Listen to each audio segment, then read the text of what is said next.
listening to the 23 Personnel Podcast, a Texas Tech athletics podcast where food and sports clash at the goal line. Here are your hosts, Spencer and Michael.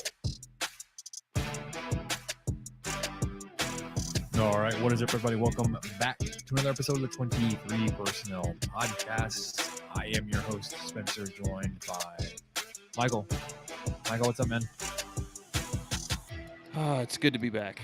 It's good to be back with the new brethren of the Big 12, rekindling a bit of a rivalry, I guess you could say. But I think mainly I just wanted to try to coin the phrase Dust Devils, because when you come to West Texas, you're no longer the Sun Devils. Sure, the sun shines here, but the dust follows you. I don't know. That was as awful executed as it sounded in my head. I tried, man. I tried to make a play off of devil and exorcisms, casting them out because they will be in Lubbock. You want to cast the devil out. That's true. It's true. It's a terrific, terribly bad attempt here, but we are very good at this. So anyway, only those that watch the YouTube stream actually see our little tags here. But tonight I'm the Sun Devil Exorcist, and Michael is Dust Devils. Did you your family have a little Dust Devil in the house? We had the Dirt Devil. Dirt Devil, which I believe was the upright. No, I think I'm not correcting you. I think the Dust Devil was the handheld version, and I think the Dirt Devil though was the upright vacuum that I believe my father got my mother on like a Mother's Day or a birthday or something. That's an iffy. Something not well thought out. Much like me trying to come up with a theme for tonight's title on my YouTube thing. So, hey, it runs in the family. Sometimes we don't think ahead. My grandfather in Nashville had one in their house, and we like to play with it. And they were like, "Shoot, yeah, go play with the vacuum. Go dust all the things you can find." Yeah, see if you can play with it right along those baseboards, kind of around the entire perimeter of the house. That looks like a lot of fun. Yeah. Also, strangely enough, I don't know if it just lined up with like it was a movie showing in his house at one time, and we reacted to it. We liked it. So like it was almost always on at his house, or if it was just the time of like the release. But I was introduced to Beetlejuice at this grandfather's house. Oh, okay. And I swore every time we were there, we watched Beetlejuice with him. So it's almost like a nostalgic memory lane thing when I want to go see this next installment of it. It's like, I used to watch this with Granddaddy Billy. His name. Granddaddy Billy. Granny Gail. They're in Smyrna, Tennessee. You don't go with Tennessee? I mean, I'm not from Tennessee. Okay. My dad's side of the family is. I swear, someone said the other day, I think someone said Missouri, and I forgot who it was who. I wish I remember. It was a comedian saying something like, "No one from Missouri says Missouri." Whoever it was insisting that everyone else says it. No one actually from there says Missouri. Yeah. Funny little anecdote. So my grandfather and his second wife, Granny Gail, lived around the corner from his parents, my great grandparents, Bill and Lola. And they lived around the corner from Granddaddy Billy's ex-wife, my other grandmother, and their original home. So like the three of them lived within like quarter mile of each other, 3 houses. So we get to see all of them when we went to go visit.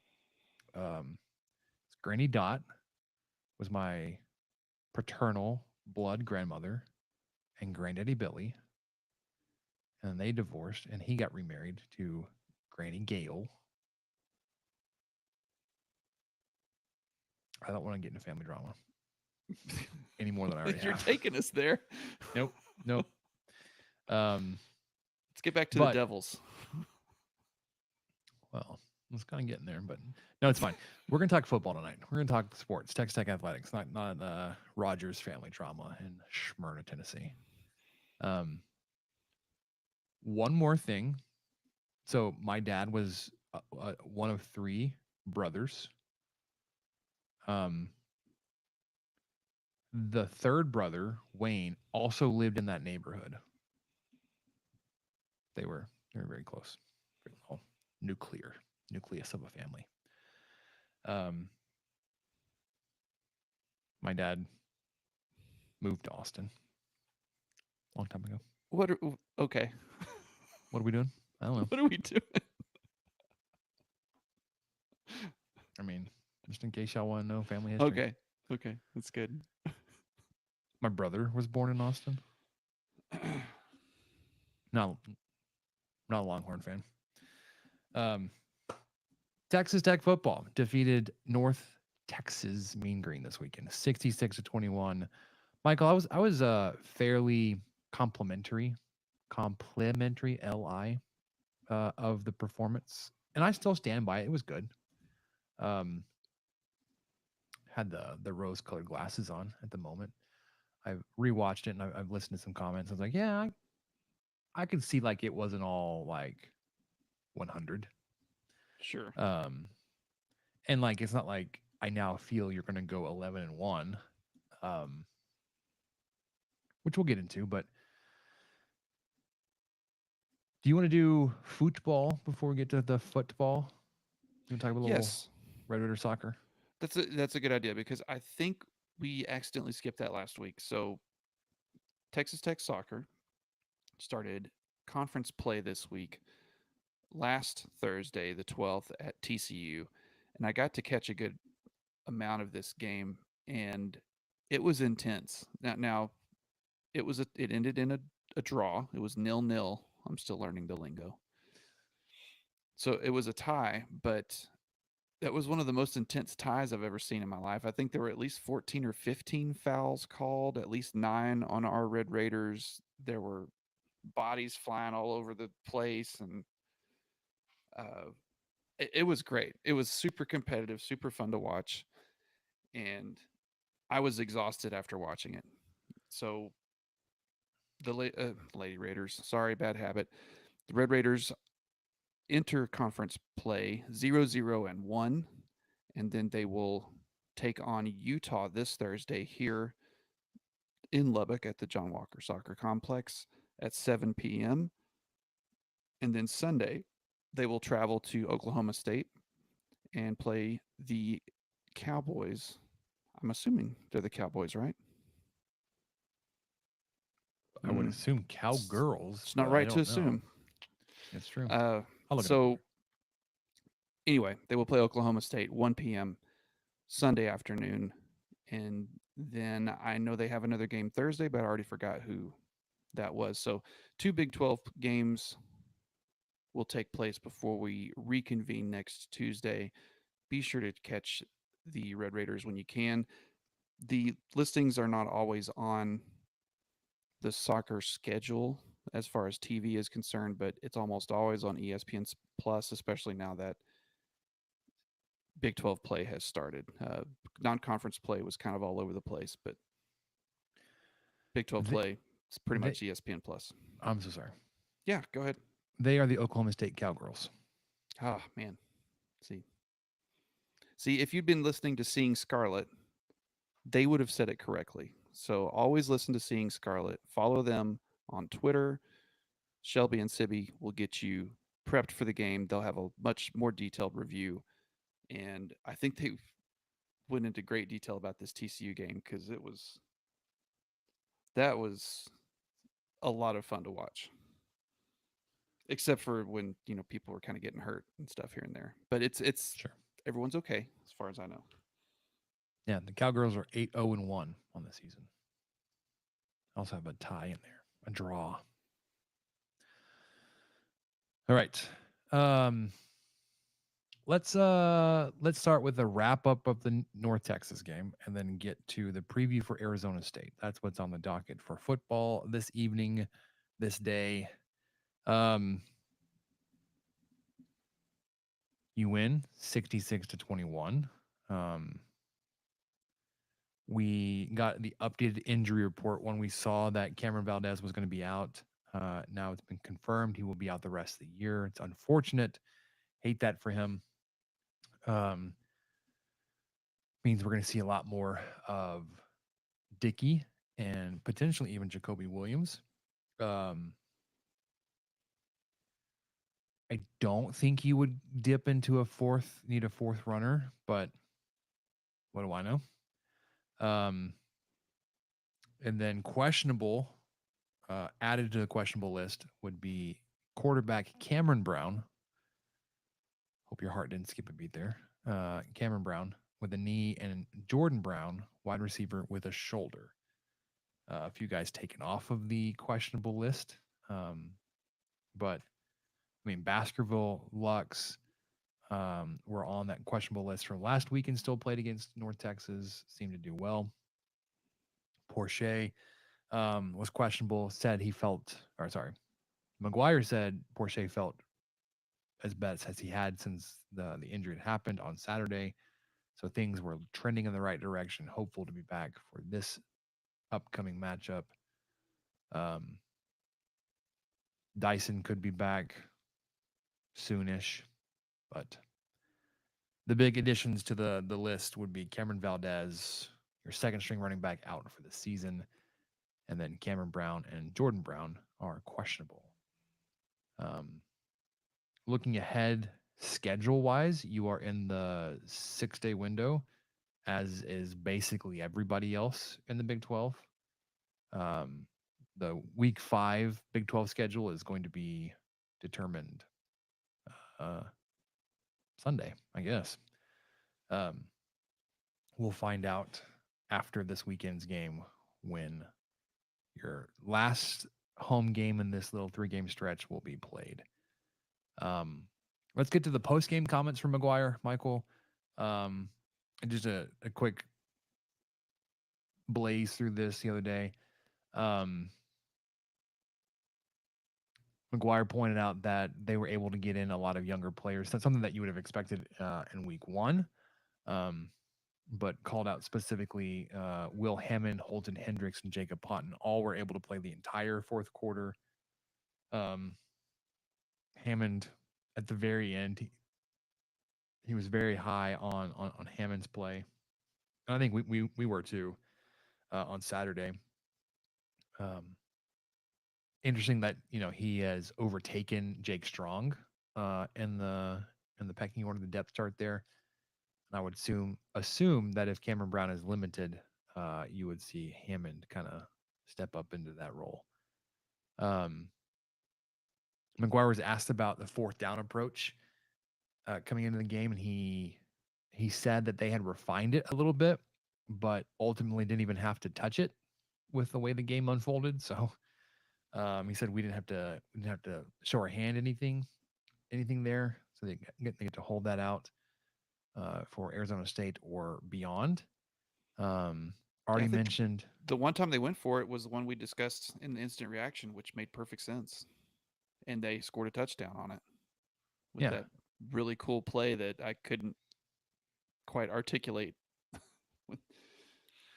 Yeah, and I want to talk about personnel. That. Yeah, it was 13 personnel. We'll get to that when we get to the Arizona State pregame comments from Kitley, because I mean, I don't. Well, yeah, we'll get there. He was asked about was the play calling. McGuire was asked if the play calling lent itself to more down the field stuff after last week, how it was bottled up a little bit. And he said the defensive alignment basically kind of allowed them to lean more into their RPO game and then attack up the seams rather than playing out wide. The thing that I don't love to hear is that the way the defense that you'll face this weekend is that they're going to try to take away the run and force things out wide. It sounds like you're going to try to throw more sideline screens, which Texas State had some success with that, at least yeah, on a handful of plays. There's that, but also timing wise, it really couldn't be worse timing for Kittley to kind of go back into that, even if it's more or less the right call, because you get sideline screen to death Saturday against Washington State, and it does not work. And then you get away from it and do play action up the field stuff in North Texas, and you blow the doors off of them. And then you're potentially facing a defense that more or less says you should throw it out wide. But if it does not go well, you're like, you saw it didn't work against Washington State. You saw what did work against North Texas, and then you went back and it didn't work. Like it's gonna be tense if there's a lot of horizontal passing in this game that's not effective. We'll get to that on Saturday. And then one of the last things McGuire mentioned, kind of in jest, but he said, I hope that McCaslin doesn't come out after John Carlos Miller, after the dunk he put over the goalpost, because he needs him on the football team this fall and not playing basketball. I'm sure that text tone just went out, and I'm so sorry. If everybody heard that ding, no, it's not your phone. It was me. There's a partial eclipse tonight, Michael, and it's starting. Oh, I'd heard about that, like a super moon, something. It's a full moon. It's a full super moon, super duper moon. Super duper. Yay. Michael, you watched the pregame stuff for this week for McGuire and then DeRuyter. Do you want to take us through their comments real quick before we get to Kittley? Yes, McGuire, no surprise, loved pointing out that Arizona State staff is filled with former high school coaches and had nothing but positive things to say about them.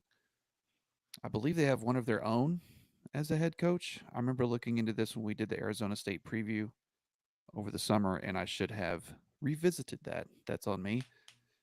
But one of the main things he brought up as far as concerns or points of focus are their running back, Skattebo, of course. Skattebo.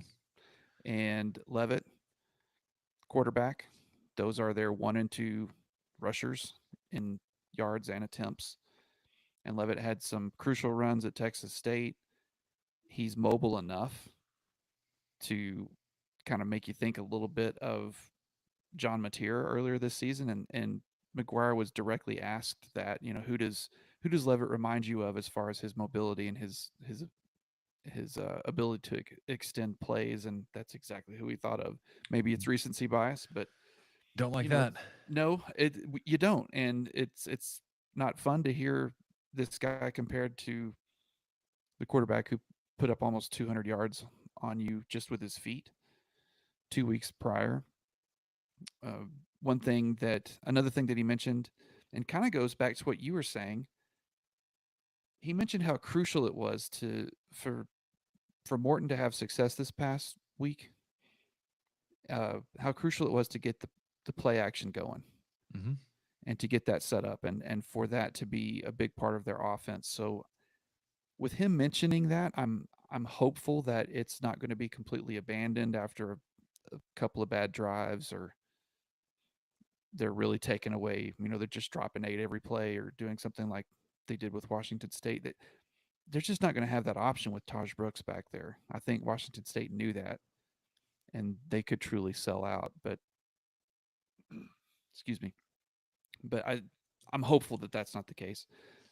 The other thing he mentioned that's going to kind of upset people a little bit is they have not settled on a kicker. Both are doing a great job, but will continue to send Garcia out for the first kick. And that was really about all he would comment on. And like we mentioned last week, between the two of them, they made 9 extra points last week. Garcia had the lone field goal he made it. It's kind of hard to argue with him at this point, but it's kind of like going for it on fourth down. It's fine until it quits working, and then everybody's gonna scream, "Told you so." But right now, it's working. So on to DeRuyter. He was asked. He was kind of not negative, not negative in a mean way or anything, but I think his first question was something along the lines of, "Hey, coach, you saw a lot of improvement this week from the defense. What can you see that they need to do to keep this going?" And he was like, "Hey, there's a lot to improve on." And he Sure. wasn't kind of letting it go. And the first thing he mentioned was that 75-yard touchdown play. He thought Quincy Ledet had played his best game. He got asked about Levitt too, and they mentioned something, are you going to be planning for this mobile quarterback this week? And he said, we better be. He said that, Levitt does a great job of improvising when the pocket breaks down. And one of their main issues with the pass rush right now is they need a better push inside and less high rushers outside. And so that's not something they've been getting as much. And so that's what they're going to try to focus on this week is attacking more directly into the pocket as opposed to trying to come around the corners. That gives me pause, Michael. I don't know if it's going to be like they're going to loop defenders on the line, like from outside in, if they're going to try to blitz linebackers up the middle. All that tells me is that we're going to see Levitt bounce a lot of things outside. He might. I don't like it. I don't either, but according to DeRuyter, at least, most of Levitt's runs don't seem to be on designed runs.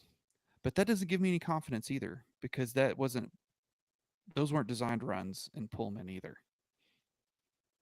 With Mateer, I don't think so. He just sat back there long enough to realize that he had 90 yards of free carpet and just took off.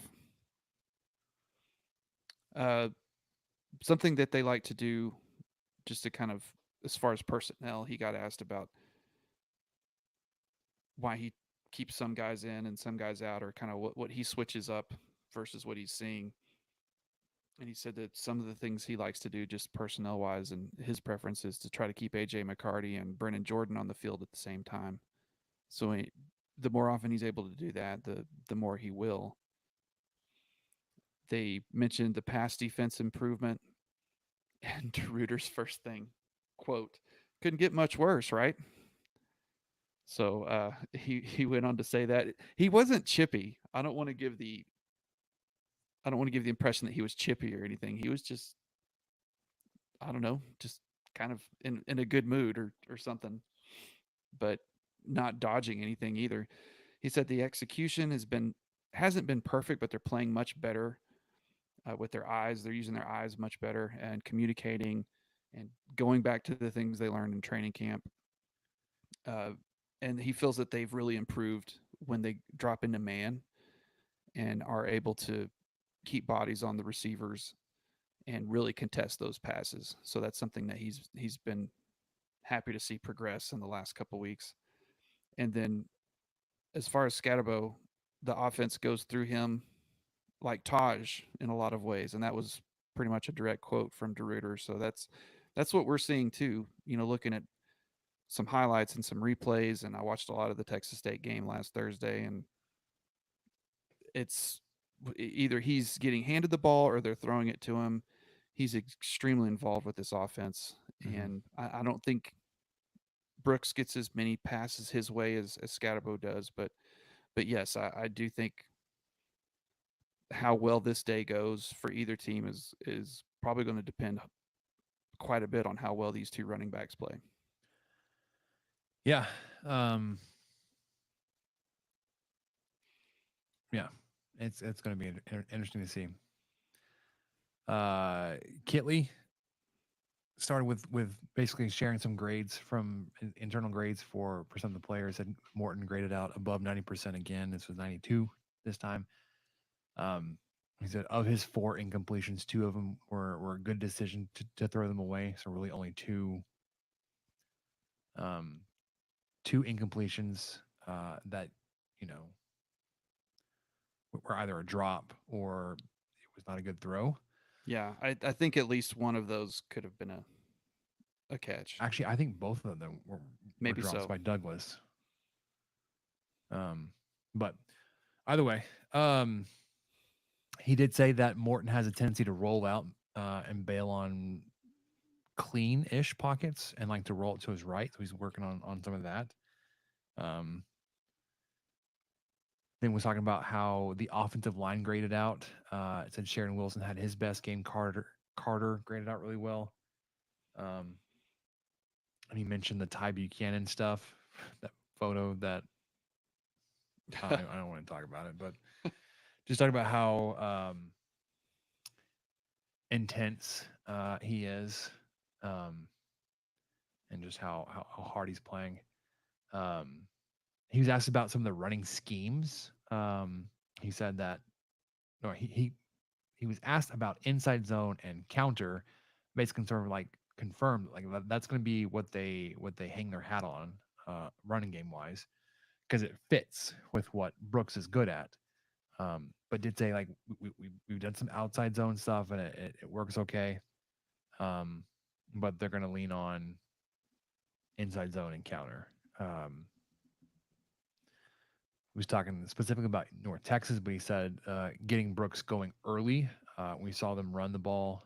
One, it was Brooks 3 times in a row, but they ran the ball 7 times in a row to start the game. Really helped to start manipulating linebackers and that middle deep safety that is involved in the run game to bring them in closer, their aggression. But he said it really opens up the playbook. You can do a whole lot of things if you're able to move defenses and get the fit that you really want. He did mention specifically that deep throw to Coy Aiken was a check by Morton. He saw the pressure and called the fade out there to Aiken. So you love that call. It was very high praise for Jacoby Williams. And he pointed out the one his touchdown came on that play that Brooks scored on. Cameron Dickey scored on. All 3 of them were the same play. He said his wasn't blocked as well, but you saw what he was able to do, even when it wasn't blocked. You saw that when he got kind of stood up towards like the line of scrimmage and kind of going towards the goal line, Will Hammond like was sprinting in like he was going to push it, but the pile fell in before Hammond got there. So one, you'll have to see that from Hammond. He's going to go get involved with the pile and see if he can push it into the end zone. But Williams did really well. He was asked about that 13 personnel play that all those rushing touchdowns were scored on. He said he stole that from Memphis, who also ran it 3 times for 3 touchdowns against North Texas last year. And then he kind of said, like, we probably won't see that same formation against Arizona State this weekend, but we'll still, you may see a package like that where you get all 3 tight ends on the field at the same time. I didn't like to hear that because I thought,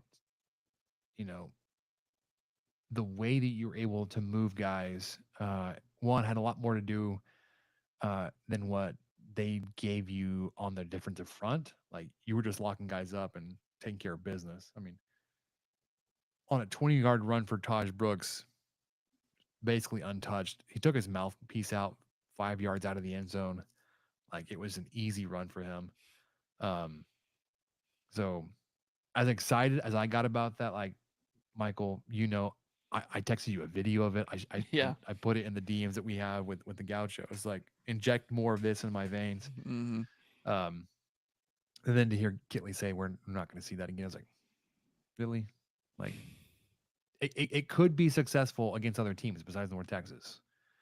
But then was talking, about some of the preparations going in against the Sun Devil teams. Defensively, says they pride themselves on taking the run away. They're really good run defensive team, and that Texas Tech will need to work on finishing their blocks. and said that they had some opportunities. They're going to have opportunities out wide. Again, I don't like that. But if it works, like Texas State was able to find some success, then I'll just eat it for this week. But going back to the game real quick, some more second look evaluations. One, it was really just about the run game. We talked about how good the run game looked, how it set everything up. I feel like we've got Lee Corso like not so fast. So Taj, I don't want to burst anybody's bubble here, but Taj finished the game with 109 yards on 17 carries, 6.5 yards per carry. Like, what's wrong with that? Nothing's wrong with that. But 73 of those 109 yards came on 4 carries. So on those 4 carries, he was averaging 18.5 yards a carry. But that also means he went 36 yards on 13 carries, under 3 yards per carry. So the 6.5 yards per carry, like that's pretty good, but it came on 4 carries. I'd love to see that a lot more balanced out. You had some guys at times, your starting offensive line getting blown up a little bit. You're like, that shouldn't be happening. But when the run game was able, when North Texas was committing defenders in close to try to stop Brooks and your rushing attack, that really did open up the play action stuff behind the defense.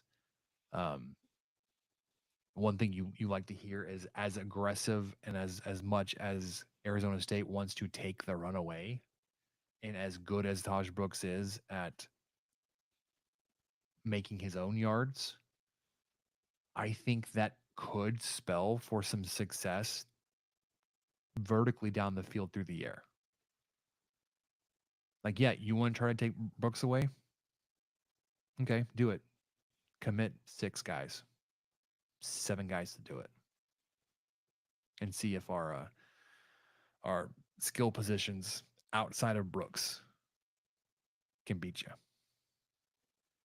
So, going into the game, Michael, you and I both picked Texas Tech win. I had it much closer. I had 34-30.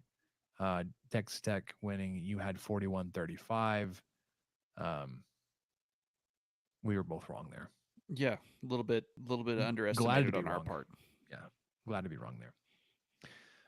Let's jump over to the Arizona State preview.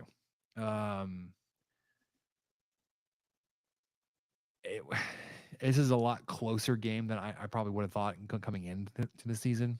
If you look at S&P Plus, Texas Tech is now 55 after this weekend. Arizona State is 59. You moved up from 74th to 55 to 55th. So just a couple of spots there. 2:30 kickoff over on FS1. It'll be another warm day. High 80s, a little windy. Sun Devils are led by head coach Kenny Dillingham. It's his second season so far. Is 6-9 at Arizona State. Michael, I found this. That man was born in April of 1990. Oh my! He is younger than I am. Well, definitely me. The head coach there. Through 3 games, Arizona State is the 41st best road team. I think they've had 1 road game. It was against Texas State. Texas Tech is the 47th best home game. But following up their performance against ACU, which left them 123rd, they jumped up nearly 80 spots. Last year, Arizona State went 3-9 with wins against Southern Utah, Washington State, and then got one on the road at UCLA.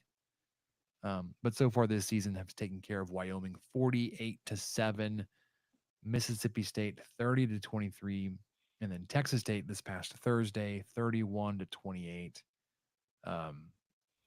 The series between Texas Tech and Arizona State is tied at 2 apiece, with Tech winning in 2013 at the bowl game, and then 2017, which is the return trip in Lubbock, after Arizona State took you down pretty bad in 2016 behind Kalen Ballage and his 1,800 rushing touchdowns that night.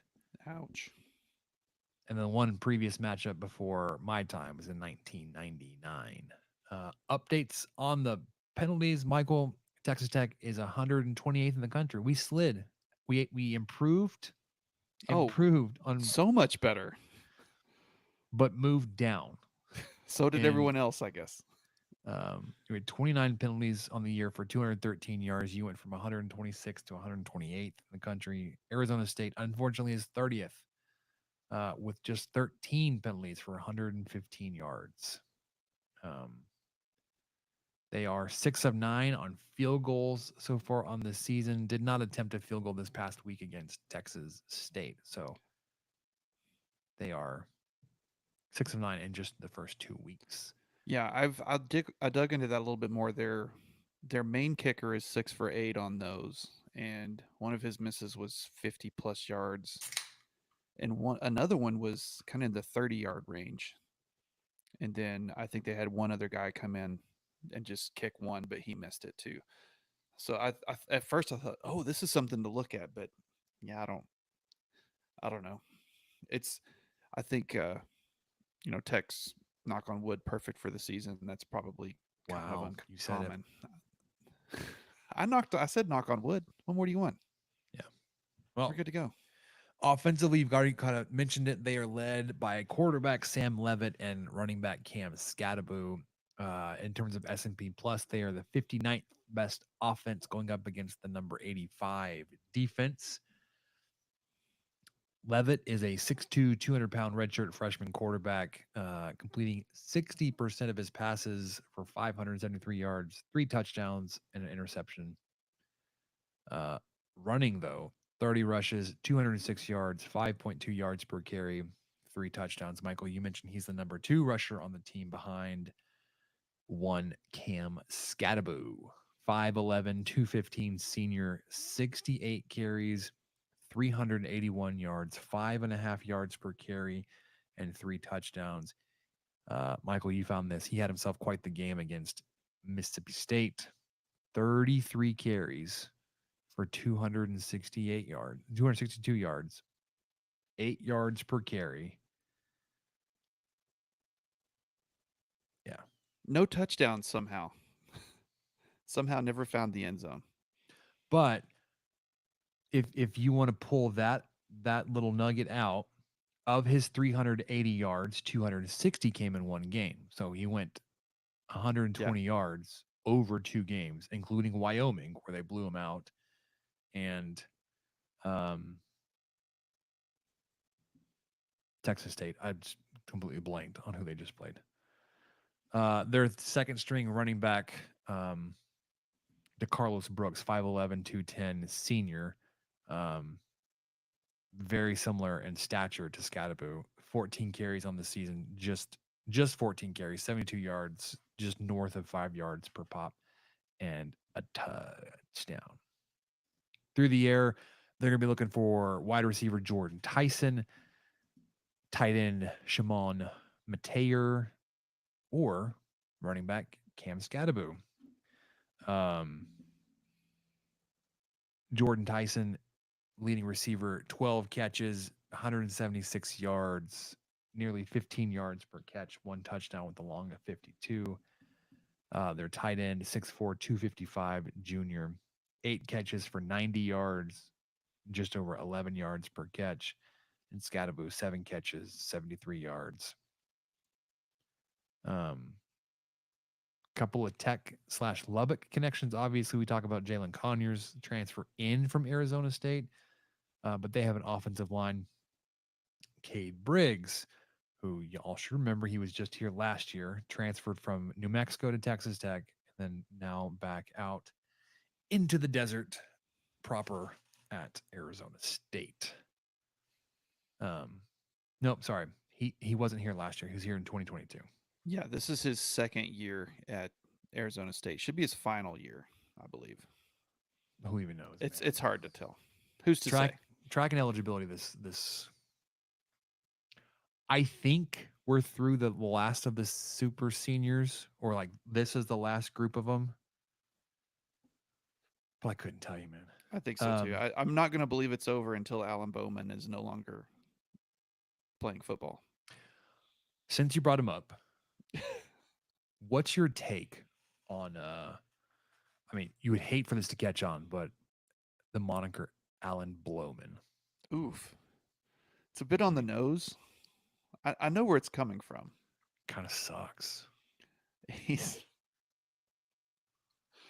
right behind Baron Morton in a lot of the stats. As in, if Baron Morton's 6th, Alan Bowman's 7 in passing yards per game. You know how the media team was touting Morton being number 4 in passing yards prior to the North Texas game? Well, he's fallen 2 places to 6th. Unacceptable. We can't have that. I mean, he only played a half.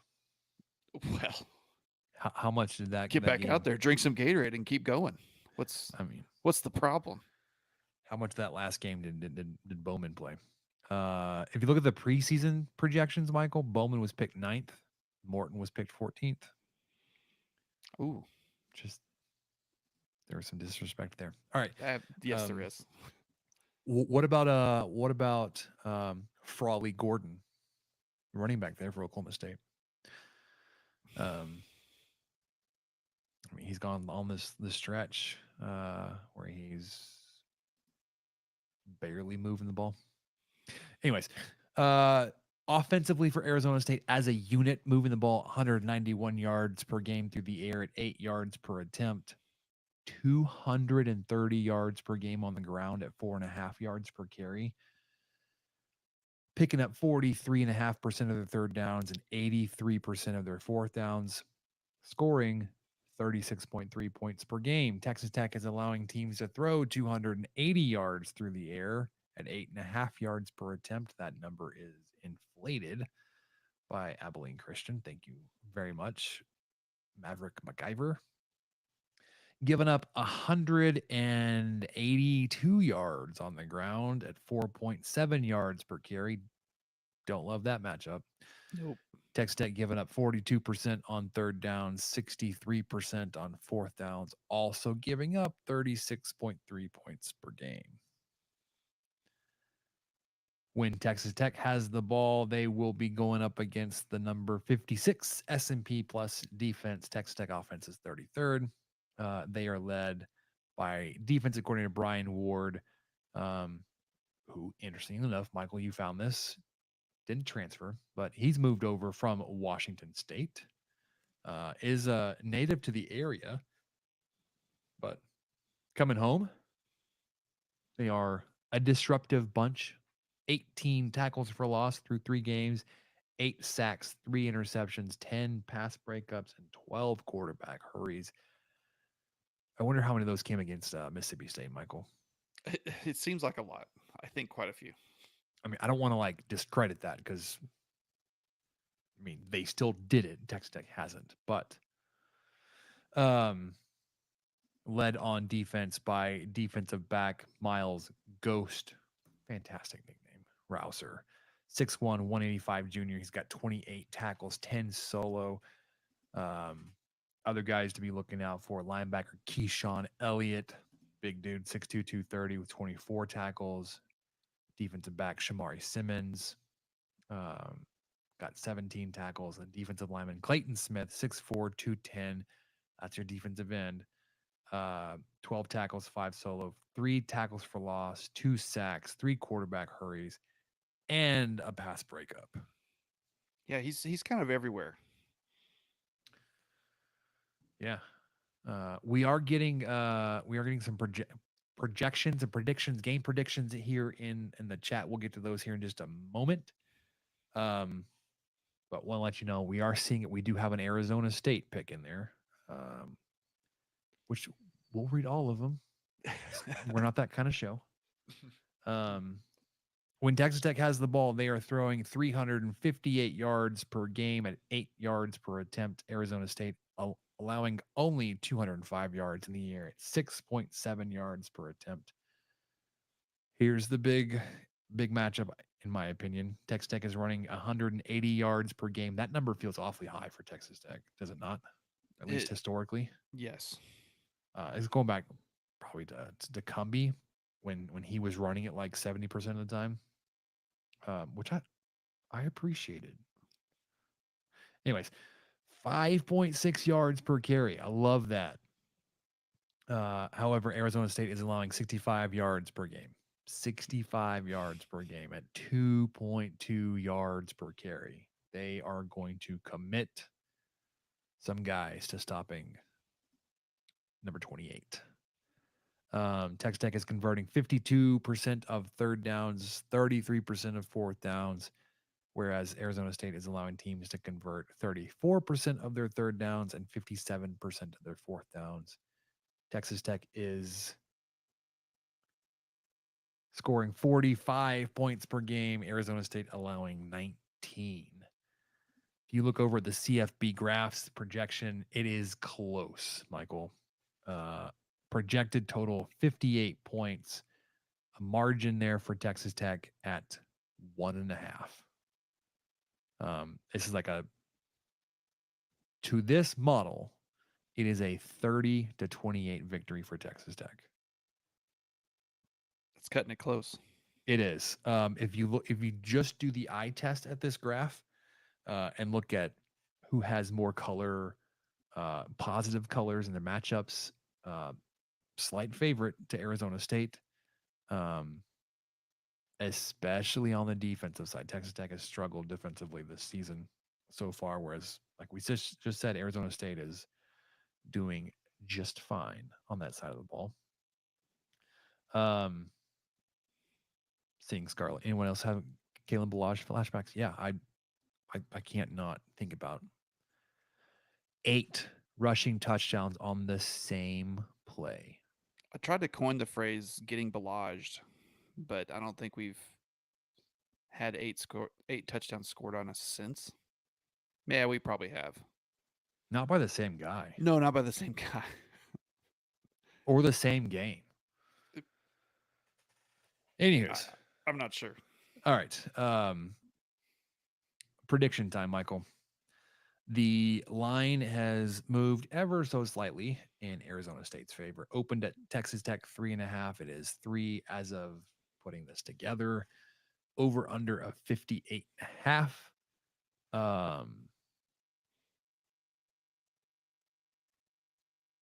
I think, Michael, we'll see an over. The snug over. Just barely over. 59-0. And I will say, because it's at home and you've played well at home, you found success through the air at home, that Brooks may be limited, but you win a close one here. And I'm thinking like 31-30. Ooh, you're not kidding. Close one. Okay. I could also see Arizona State just absolutely bullying us here and running away with it, and good old Kansas State crock-potting us. Got another score prediction. Hang on. Where they don't really get to a big lead, but it never really feels in question because we just can't get the ball and we can't stop them. I acknowledge that's a possibility. My heart of hearts sees that, don't want to acknowledge it. Heart of hearts. Give me the thinnest of margins, but give me a Texas Tech victory, baby. What you got? Okay, I am with you to an extent. So this matchup does worry me quite a bit. I was unfamiliar with how well Arizona State has defended the run this year until we started looking into this. But they still allow a lot of points per game, much like, well, no, they don't.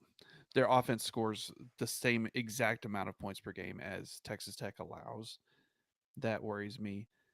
I do think that, North Texas just didn't really present much of a threat with their running game, at least as, especially once they had to abandon it after the first quarter, basically. So this will be a big test. This will be a big test for this defense to stop a mobile quarterback again, especially a quarterback that we actually know is mobile and have seen him run and have seen him get as many chances to run as anyone else on the team aside from their star running back. So I am worried about this. I'm still picking Tech to win. I had this as a win coming into the season. I have Tech winning 35-28. That would have them covering. That would have them hitting the over. But I'm nervous about it. I kind of feel like I did going into the UNT game, which this is going to come down to the fourth quarter. That's what I thought when North Texas came to town, and that was over before anyone's beer got cold. So, or hot, I guess I should say. Not even cold, not warm. It was sneaky mildly warm. warm. It was pretty sneaky warm though. Yeah. So that's where I'm at. I'm thinking Tech's going to pull it out still. It's not going to be. I was probably beginning of the season, if I had to pick a score before anything ever happened, I was probably going to pick something like 41-17. But this is an an ASU team that seems to have really improved, and they seem like a tough matchup for this Texas Tech team, kind of on both sides of the ball, really. So hopefully the Tech team that you saw air it out against ACU and UNT at home, which of course this is at home. Hopefully that team shows up and not the offense that went to Washington State and couldn't figure out how to do anything without Taj Brooks being a factor. Yeah. There's a lot of discourse here in the comments about that 2016 matchup, which we'll get to in just a second. Oh yeah. But we've got some. You want to read them off? We've got some predictions. Let's do the YouTube comment predictions, and we'll get to the 2016 game real quick. Gotcha. D. Wayne, Tech wins 42-24. Sign me up, brother. I don't know what you're drinking. Pour me some. Hey, it could happen. You know how low we were before UNT happened, and then they win by 40. Who knows? It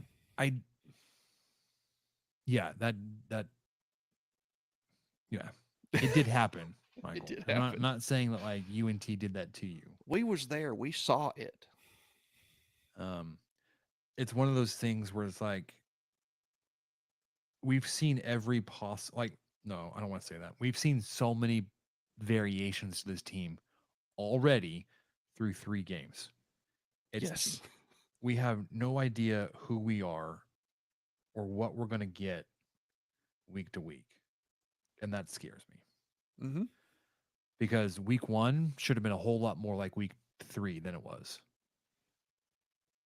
Had week 3 played out like week 1 did, I think we would have understood that. Speaking of week 1, I just wanted to, how we mentioned during the instant reaction that Washington State went into Seattle, beat the Huskies in their big Apple Cup game. Well, the Stormin' Abilene Christian Wildcats went into Northern Colorado and won by 2 against a team that has not won a game since November 2022. Does that make anyone feel better? Nope. Okay. I didn't think so, but I thought, well, they're still 2-1 though.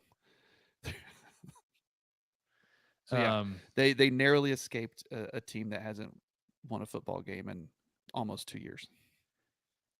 Steve says Texas Tech gets a narrow victory as well, 31-27. Aaron Vellers, Tech jumps out to a lead and holds on late, 27-24. It may be low scoring like that. Win's a win, man. I couldn't care less if it's 50 points or 20 points that you put up.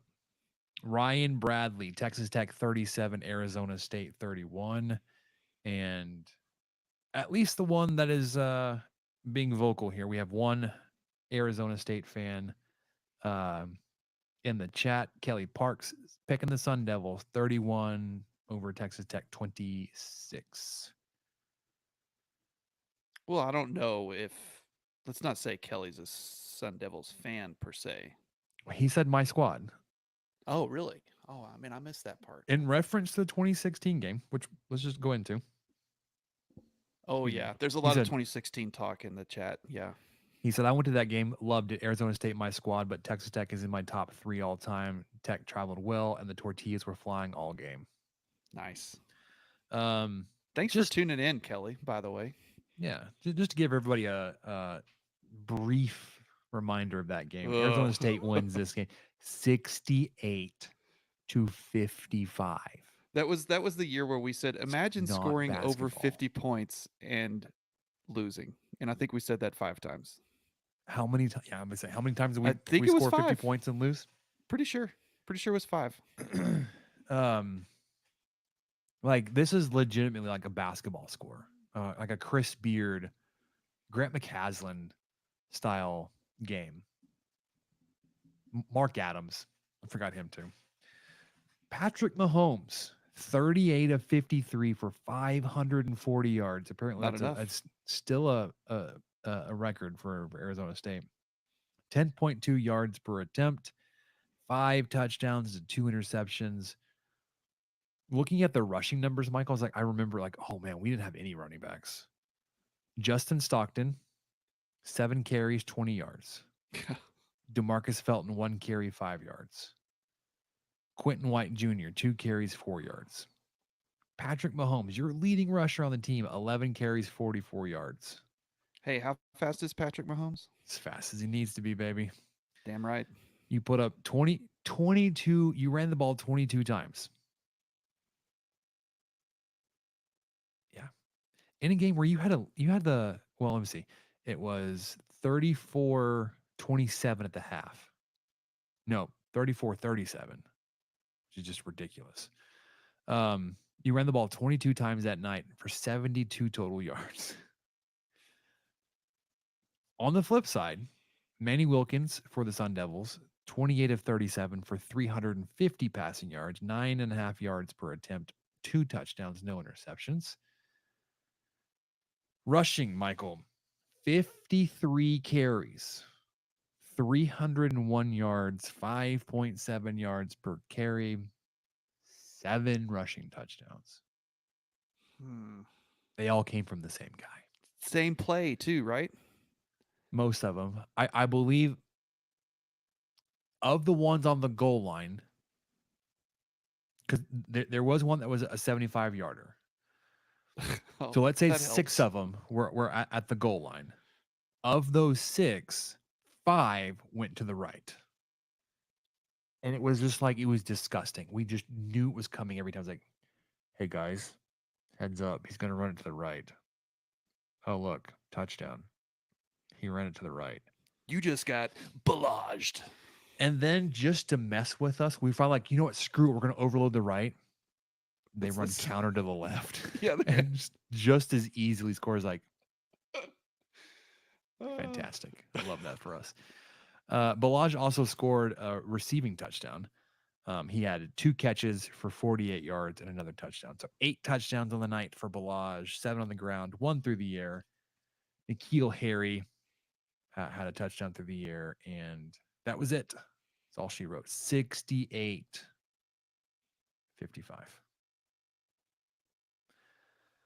Oh, real quick, we had another score come in. Ron McClure has ACU by, man, I'm sorry. I grew up in Abilene, so ASU, Arizona State. I'm looking at it and I'm still saying the wrong letter. So sorry. Come on. Back to his pick. Arizona State by 14. That's what Ron's got. Yeah. And it's again, it's one of those games where like it could be close. Yeah. It could not be close either way. I think Texas Tech, if it's going to be a close game, like Texas Tech is going to have to be that's how you're going to win this game, is if it's close. Because I don't think you're going to win this one going away. No, and I think it depends a lot on which defense plays the best. I don't know if it's going to be so much an offensive game. It's just which defense is going to be able to stop the rushing attack, basically, and then try to take away what they can from these 2 quarterbacks. But Arizona State's dangerous, man. I'm not looking forward to this. They're better than I was anticipating. Yeah. I think we just kind of wrote them off coming into the season because they were 3-9 last season. Yep. And they've already tied how many they won last year. So Kelly Parks coming back to say went to the bowl game between Texas Tech and Minnesota. Yeah, that was a good one. Oh man, you were at the Insight Bowl, Kelly? Yeah, it says it was 31-3 at the half. Tech obviously comes all the way back to win. Minnesota's coach fired the Monday after the bowl game. I didn't realize he even made it that far. I thought he was fired in the middle of the night or something. Whenever he was fired, I thought he got woken up by the phone, if I remember right. That was Jerry Kill, wasn't it? No. It wasn't? I mean, Jerry Kill eventually came to be the coach at Minnesota, but it wasn't. Oh, okay. He wasn't there yet. That's my bad. Yeah, okay. Seeing Scarlet, which, by the way, I mentioned him earlier. Go follow Seeing Scarlet, and you'll learn a lot more about Texas Tech athletics, especially that our women play. But goes on to say, anyone with a running quarterback terrifies me, to be fair. Eventually, one of these young track star linebackers we have to be ready to play spy, right? No. You would think. Yeah, you would hope so. You would. Please be ready. So it was Jerry Kill and the Meineke Car Care Bowl in 2012. That my bad. Texas Tech won, but the Insight Bowl in 2006 was Glenn Mason. Did not have that name up here in the old noodle there. Yeah, I had no idea who that is. He was there for a minute. At least in terms of bowl games, 99 through 2006, but did not survive that loss to the Red Raiders. Yeah, and Chris, you're right. If it was Meineke Car Care, that was Houston. I think Tech went to Houston. Yep, a lot. Has been to Houston a lot in the last decade. And I believe one Cliff Kingsbury was already announced as the head coach and was in the stands to watch that late game heroics pull off the victory there. Because I think that game got a little chippy. It did, but you got an interception there by DJ. What was his name? The safety. Oh my gosh, he played next to Cody. Well, why do I only remember their first names? Because you're a first name guy. Yeah, let me tell you, me and Joey. Texas Tech. I'll just have to look it up. I'm not going to let this go. Cody Davis, and then the other one was DJ. What the flip? Yeah, Chris is right. Chris has got Cody Davis here in the chat helping us out. DJ Johnson. Tip your tongue. It wasn't, but yeah. Hey, do you remember Tucker Tuberville being on the roster? I didn't. No, I didn't know that either. Well, he played at Friendship, right? Yeah, quarterback for Friendship. Former Friendship Tiger. I wonder, did Mr. Tuberville transfer to Cincinnati? He may have. He might have gotten one of those walk-on spots. Oh, he went to Auburn. Wow. Yeah, he transferred from Texas Tech to Auburn in 2013. So was he there at the same time as the kid that committed to Tech, but then went to Baylor, but then went to Auburn? I believe or so. My years way off. Okay.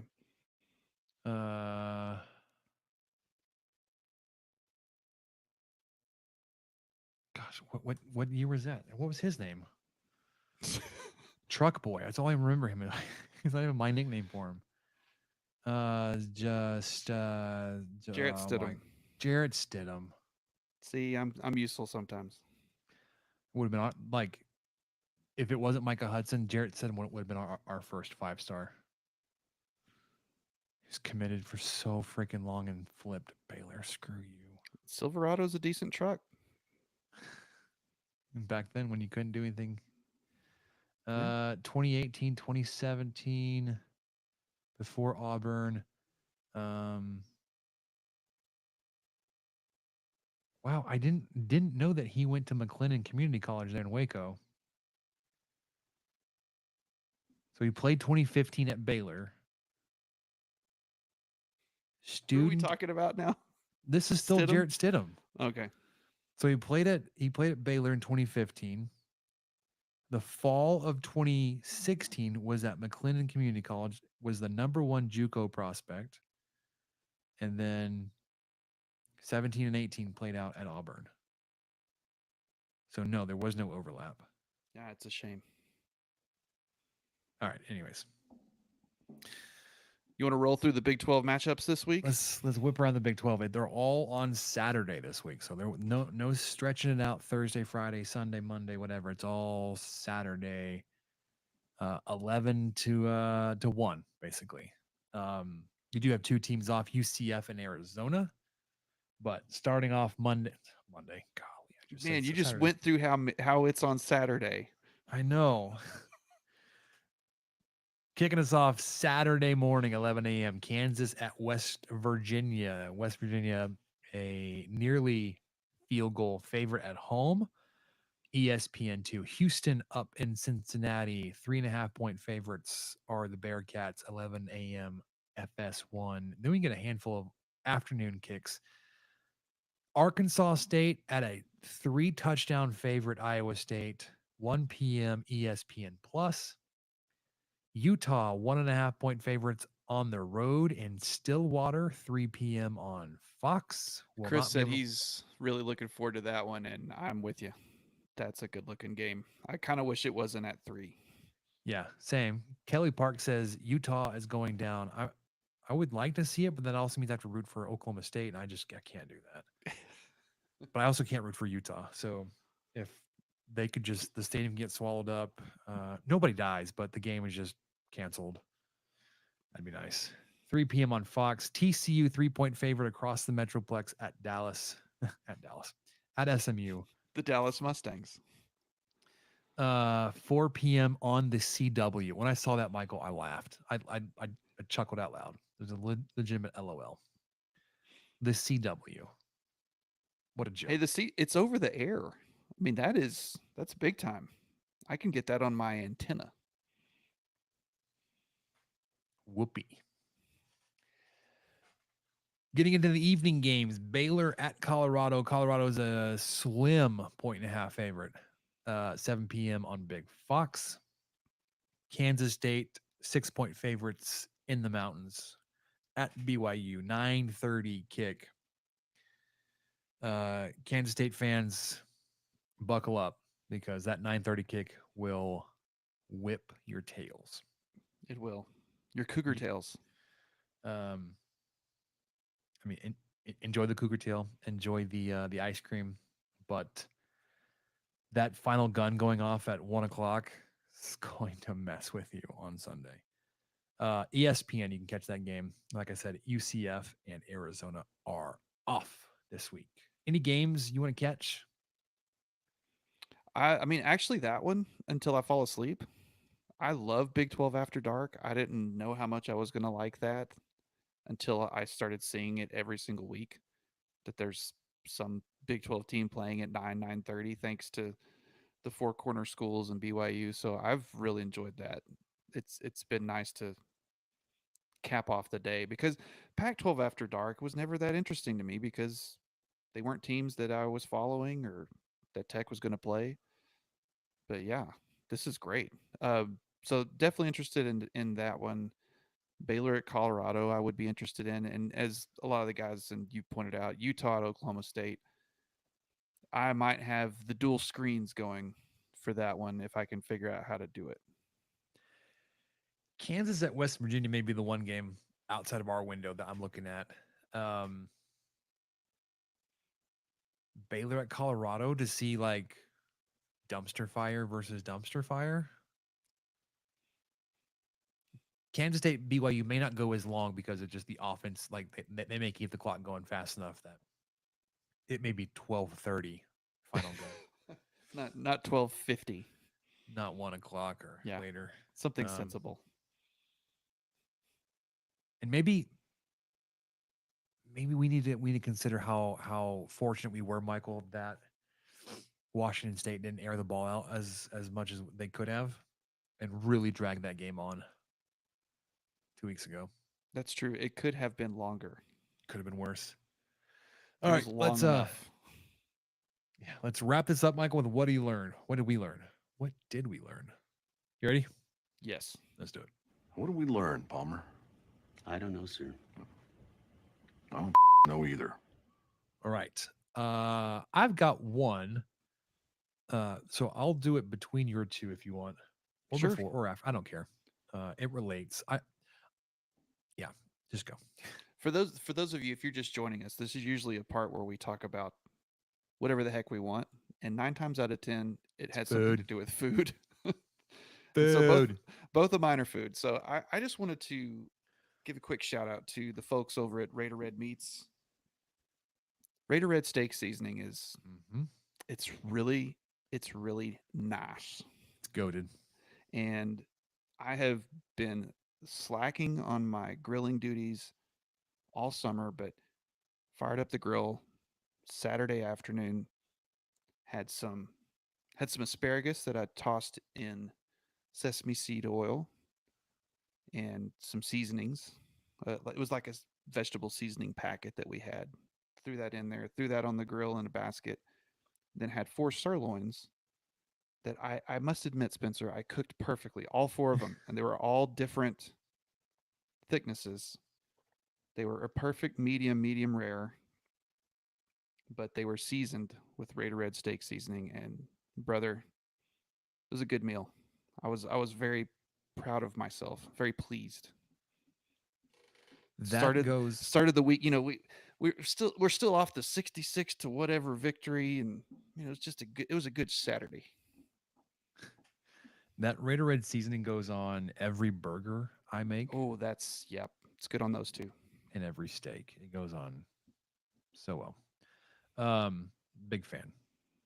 Speaking of grill, had a very near disaster today with the grill, Michael. On my back patio, I've got the Blackstone closest to the door. I've got my Weber kind of next to it, but it rolls around. I'll move it away from the door when I use it, but it's stored up next to the door. Excuse me. And then the smoker is furthest away because of the way that the smokestack sits. I wanted it as far away from the door, the house, as possible. The cover on our smoker has torn. Now, it's now like 6 years old, so it's thin. I just need to replace the cover. And unfortunately, with the split, it opens up right over the control panel. And maybe it's lazy, Spencer. Maybe it's just forgetful, Spencer. When I'm pulling my barbecue off the smoker, I'll remember to flip the dial down to the shutdown, so it'll do its shutdown, make sure there's no fire going back through the auger into the fire into the hopper. But I'll never go back and actually flip the switch to off. Well, with the dial being exposed with the cover on, my little girl likes to run outside. She loves being outside, Michael. Loves it. The door's open, she's outside. She loves dials, man. Oh, it's not the first time she's done this, but she'll just like, not really even thinking, she'll just walk by and just hit the dial and just keep moving.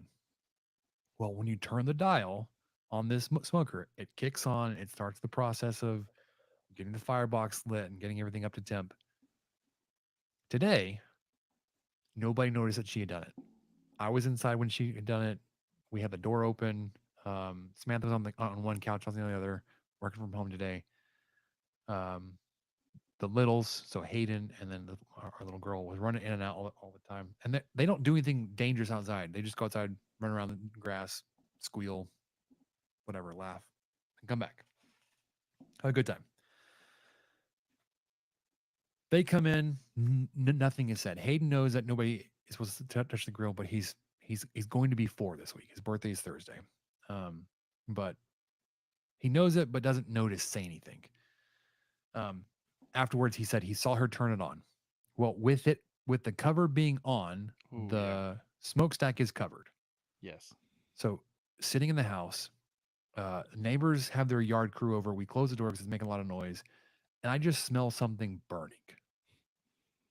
And I'm like, what is that smell? And it reminds me of like the smoke you get from like a brush fire or whatever. It's like Yes. it didn't smell like smoke from a barbecue. It smelled hot. It smelled off. I was like, something's burning. I was like, what could it be? I was like, I don't even know. Samantha's like, well, let me get up. She walked out. She walked out back first, and it was just the patio was covered in smoke.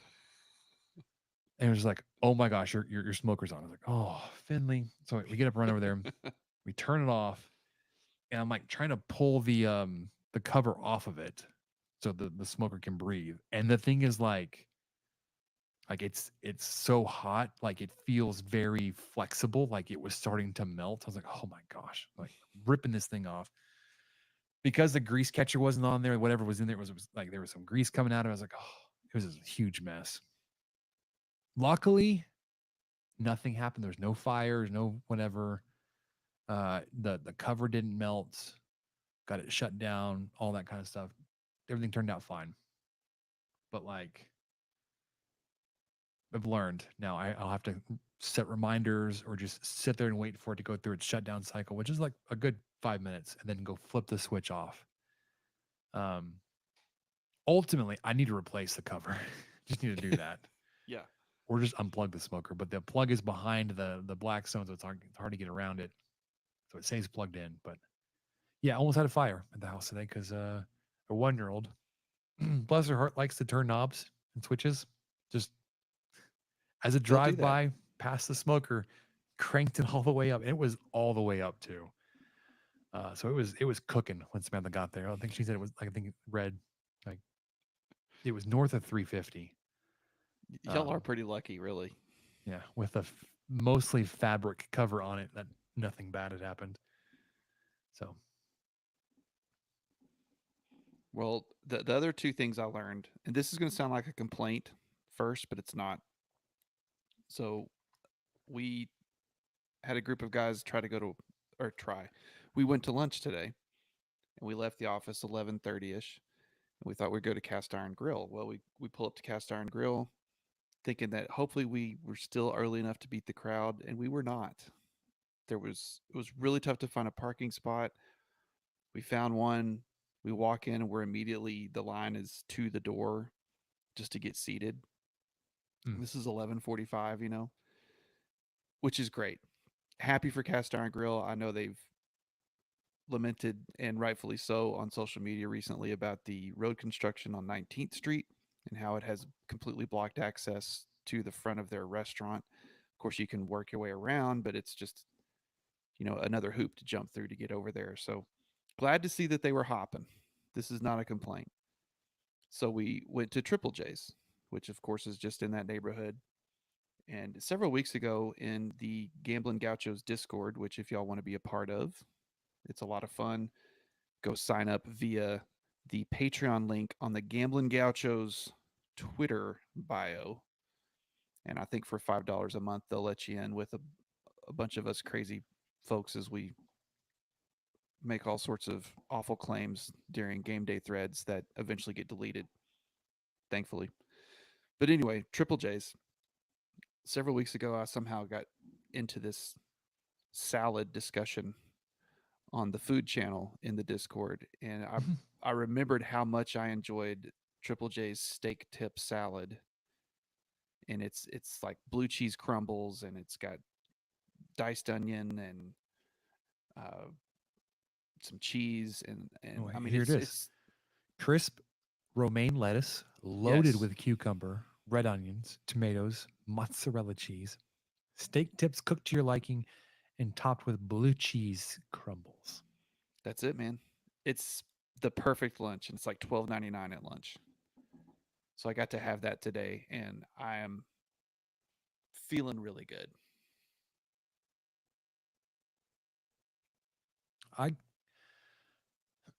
It's been a couple years since I've been to Triple J, and I can't remember what I got. It was not the steak tip salad. I can tell you that, though. Well, for lunch, that's kind of what I like. I like to find a good salad that's got some decent protein with it. And man, that one does it. Yeah. So anyway, that was what I learned. It's still really good, and Cast Iron Grill is killing it this week, and I love to see it. And I wish we'd have had time to stick around and help. Yeah. Help out. Have a piece of pie. Man, they have a pie. Oh, so good. They have a pie just like my mom makes. It's like a blueberry banana cream pie. I've never seen it anywhere else except from my mom's kitchen and Cast Iron Grill. Delightful. I was introduced to their hold on, let me make sure I get it right. Where is it? Their millionaire pie. No, billionaire pie. It was billionaire. Oh yeah. So good. That's what's cooler than a millionaire pie? Billionaire pie. Dang right. So good. Okay. Well, Michael, That's all I think I that'll got. do it for us. Yep. This week here on the 23 Personnel Podcast. It's going to be a close one this weekend, fellas. We'll be back Saturday night for our post-game instant reaction. Hopefully to a Texas Tech victory, but it should be a good game either way. Unless Levitt and Scatterboo run all over us, which is it's possible. That'll do it for Michael. I'm Spencer. We'll catch you guys next time. Thank you for listening to the 23 Personnel Podcast. Help us out by subscribing, rating the show, and leaving a review. Follow us on Twitter at 23 Personnel, Spencer at PuntSuck, and Michael at Michael_LBK. Be sure to catch the next episode. And until then, guns up and let the tortillas fly.